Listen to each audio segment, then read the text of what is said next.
Messi এলো Messi গেল, কারা কারা মেসিকে দেখতে পেল? যেখানে বেশি নেতা সেখানেই হবে লন্ডভন্ড। লজ্জাজনক দিন। আমাদের বাংলায় বাঙালিরা আজকে ভাঙচুর করছে। যুবভারতী স্টেডিয়ামের পুরো চেয়ার টেয়ার পুরো একাকার করে দিল, পুলিশের কন্ট্রোলে নেই। লজ্জাজনক দিন। মেসি ভালো ফুটবলার, গোট। মেসিকে অনেকে ফুটবলের ভগবান বলে, ঠিক আছে মেনে নিলাম, কিন্তু মেসিকে খুশি করার জন্য আমাদের দেশে কলকাতায় কি করা হলো? মেসির মূর্তি উন্মোচন করা হলো। মেসি ভারতীয় ফুটবলের জন্য কি এমন করেছে? বাইচুং ভুটিয়া ছিল, ভারতীয় প্রাক্তন ক্যাপ্টেন সুনীল ছেত্রী ছিল, তাদের মূর্তি উন্মোচন করো না, মেসির মূর্তি উন্মোচন করতে হবে। আর মেসিকে দেখার জন্য যে সকল সাধারণ ঘরের ছেলেরা, যারা নিজেদের মাইনে থেকে বাঁচিয়ে, নিজেদের টিউশনের খরচা, নিজেদের পড়ার খরচা থেকে বাঁচিয়ে বাঁচিয়ে 5,000, 6,000, 8,000, 10,000 টাকা খরচা করলো, তারা মেসিকে দেখতে পেল না। মেসির চারিদিকে কারা ছিল? নেতা মন্ত্রী, তাদের ছেলে মেয়েরা, সেলিব্রিটিরা, ক্লাবের কর্মকর্তারা, তারা সেলফি নিচ্ছে মেসির সঙ্গে। মেসিকে ঠিক মতো ঘোরানো হলো না। মাত্র 10 মিনিটের মধ্যেই মেসি ক্রীড়াঙ্গন ছাড়লো। তারপরে শুরু হলো জনতার মধ্যে ক্ষোভ। যারা এই প্রোগ্রামটি অর্গানাইজ করেছে তাদের তো যা ইচ্ছে তাই অবস্থা। অ্যাকচুয়ালি কোটি কোটি টাকার স্ক্যাম হয়ে গেল এই মেসিকে এনে। টাকা খরচা করলো কারা? মেসি কাটার জন্য সাধারণ মানুষ টাকা দিল, 5,000, 6,000, 8,000, 10,000, 20,000 টাকা দিল।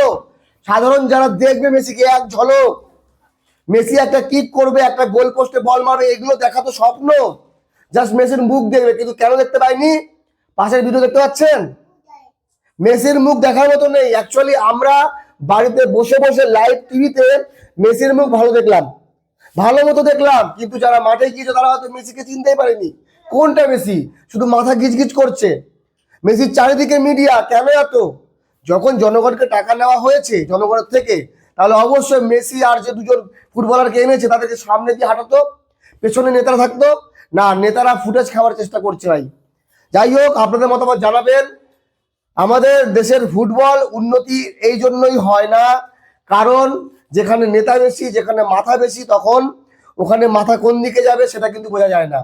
আর এই কোটি কোটি টাকা খরচা করে মেসির মূর্তি লাগিয়ে কোনো লাভ নেই। সেই টাকা যদি আমাদের লোকাল ফুটবলে খরচা করা যেত, আমার মনে ভালো হতো। কি লাভ মেসির মূর্তি লাগিয়ে? আপনারা বলবেন না মেসির বিরোধিতা, না না, মেসি ভালো, কিন্তু মেসিকে যেভাবে আমাদের দেশে, আমাদের কলকাতায় মেসি মেসি করা হলো, আমার মনে হয় সেই রকম কিছু কাজ মেসি করেনি। বাকি আপনাদের মতামত জানাবেন। মেসি মেসি করতে করতে সাধারণ জনগণের টাকা, মেসি ভক্তদের টাকা কিন্তু নিল। আর এখন বদনাম হলো কারা? মেসি ভক্তরা। ওই দেখ মেসির ভক্তরা কেমন উগ্র। মেসির ভক্তরা কি করলো? ভাঙচুর করলো, সরকারি সম্পত্তি নষ্ট করলো। না, আমি মনে করি একদম ঠিক করেছে ভেঙে চুরে। যারা 5,000, 10,000 টাকা দিয়ে মেসিকে দেখতে পায়নি, তারা নিজেদের টাকা উসুল করার চেষ্টা করেছে, কারণ তাদেরকে টাকা তো দেবে না অর্গানাইজার, টাকা তো খেয়ে বসে নিয়েছে নেতা মন্ত্রীরা। কিন্তু যেই লক্ষ্যে তারা গিয়েছিল, সকাল থেকে পুলিশের মার পর্যন্ত খেলো। মানে টাকা দিয়ে মেসিকে দেখতে গিয়ে পুলিশের মার খেতে হচ্ছে, কান্নাকাটি করছে সবাই। সবাই হতাশ। হতাশ হবে না কেন? যেখানে দুর্নীতি, যেখানে রাজনীতি, সেখানে এইরকমই হবে। ভালো থাকবেন সবাই। আর এই মেসির ঘটনাকে কেন্দ্র করে আমাদের যে যুবভারতী স্টেডিয়াম ভাঙচুর হলো, এইরকম কিন্তু আমাদের দেশের ক্রিকেট প্রেমী, ফুটবল প্রেমী বা খেলা প্রেমী মানুষজন না। আমাদের এখানকার মানুষজন খুবই শান্ত, খেলাকে তারা প্রচুর ভালোবাসে, সেই জন্য মেসিকে দেখার জন্য হাজার হাজার টাকা খরচা করেছে। কিন্তু তাদেরকে প্রতিশ্রুতি দেওয়া হয়েছিল মেসিকে দেখানো হবে, মেসিকে দেখবে সবাই চোখ ভরে।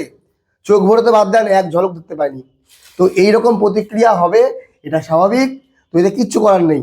এখন সবাই বলছে দুর্নীতি হয়েছে, সবাই বলছে টাকা খেয়েছে, টাকা নিয়ে। অ্যাকচুয়ালি কি বলেন তো, যারা টাকা দিয়ে অপেক্ষা করছিল দেখার জন্য, তারা দেখতে পায়নি। আর নেতা মন্ত্রী, অর্গানাইজার, ক্লাবের মেম্বার, তারা টাকা না দিয়ে বিনা পয়সায় মেসির সঙ্গে সেলফি তুলছে। রাগটা হচ্ছে এখানেই। তো এইরকমই সব জায়গায়। এই জন্য বাঙালির কালচার, বাঙালির ফুটবল দিন দিন রসতলে যাচ্ছে। ভালো থাকবেন, ধন্যবাদ।